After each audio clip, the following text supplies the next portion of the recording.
Jennifer, we have another generation afraid of police now. Yes. Is that okay?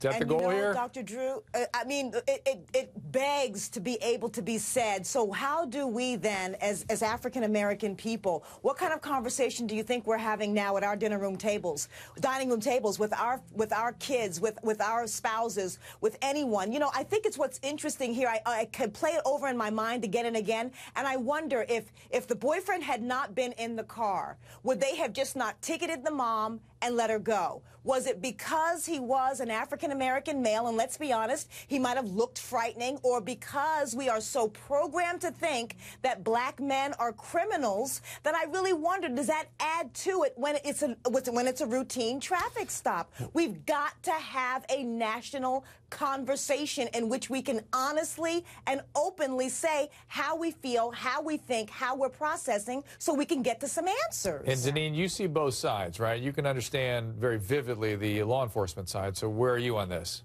I understand both sides, and look, there was obvious profiling going on here. If all of us have been stopped by an officer for a routine traffic stop, and how many of us have our passengers order out of the car? Usually you get your ticket, you sign for it, you go on. So obviously there was some type of profiling going on because he shouldn't have been asked to get out of the car. I know that the officer had a right to do that, but just because you have a right doesn't mean you have a reason.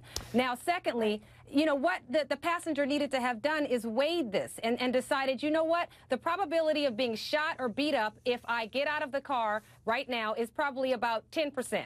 The probability of being shot or beat up if I stay in the car for 13 minutes and argue with you is about 100%. So at some point you've got to weigh the probability.